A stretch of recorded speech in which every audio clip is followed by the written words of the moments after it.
I should have gotten together with the commanders earlier because we could have gotten together on this Memorial Day speech today because some of what they said I'm going to say again. So David said I had half an hour that I could talk. So I hope you have a glass of water, some water, so you can bear with me here. First of all, Memorial Day 2019, the theme of today's Memorial Day here is sacrifice, honor, and remembrance. So with that theme in mind, first of all, I want to thank everybody for the opportunity to speak today. It is an honor. But I was looking for some thoughts and some inspiration when I sat down to write my speech today. And a friend of ours suggested that maybe I should watch this documentary. It's by Peter Jackson. It's a documentary on World War I. And it was actually, I think it came out in January of this year. And he took all the BBC broadcasts, all of the video not video, they didn't have video in the day, but all the film that they took during World War I. It's all black and white, all very grainy. And he took 4 years and went frame by frame on all of the BBC broadcasts and redid all the color. It's all in color now. It starts out in black and white. So it's an amazing documentary. And the one thing that he actually went down to making sure that the patches on all the soldiers were the right color. And then he digitized it all, and literally the film now comes to life. It's three-dimensional, it has color, you can see the faces on the soldiers, you can see even in the awful shots where they show the dead soldiers, you can see how their bodies are being taken over by flies. You couldn't see that in the black and white. It's an amazing documentary if you get a chance to watch it. But the one thing that I got from it was that this Memorial Day really is truly about remembrance. It's about remembering. So with that in mind, I kind of put together my thoughts and I wanted to share them with you.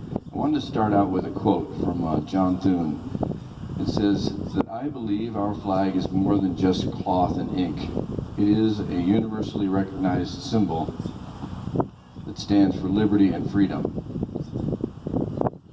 It is the history of our nation, but it's marked by the blood of those who died defending it. So then I asked myself, what do we do? What do Americans usually do on Memorial Day? Well, in most cases, we visit cemeteries, we go to memorials, and we decorate soldiers' graves with flowers, and occasionally with American flags. And all the American flags that are behind me, this is an amazing scene here. But what about the idea of sharing and connecting on Memorial Day? That's what we're here doing, because we're here in remembrance. Memorial Day again remains one of America's most cherished patriotic observances. The spirit of this day has not changed. It remains the day to honor those who died in defense of our freedom and democracy. So, as we sit here on Memorial Day, please remember that ceremonies are important, but our gratitude is more than visits to our troops or once-a-year ceremonies on Memorial Day. We can honor our dead best by treating the living well. So let's try and treat the living well. Memorial Day is considered to be one of the saddest occasions in America. There are two vital questions connected with this day. What is Memorial Day for, and why is it so mournful? Memorial Day, which has been pointed out, sometimes called Decoration Day, is a federal holiday in the United States of America.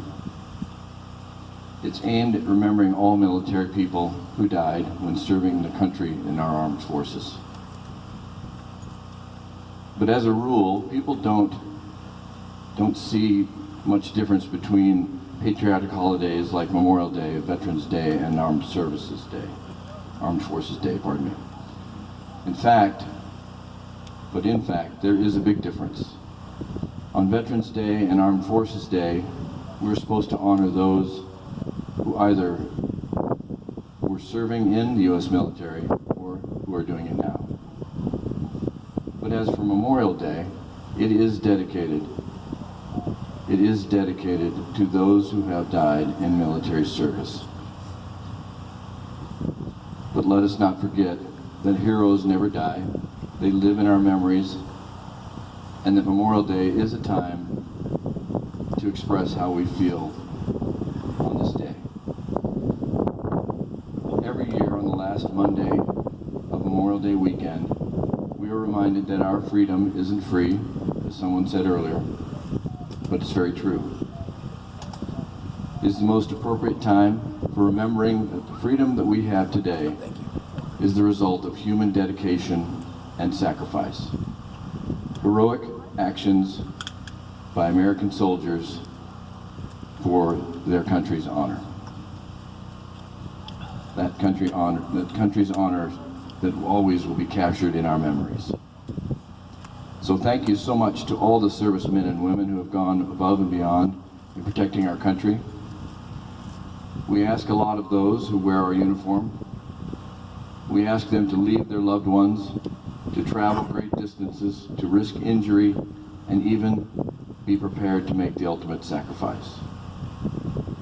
They are dedicated, they are honorable,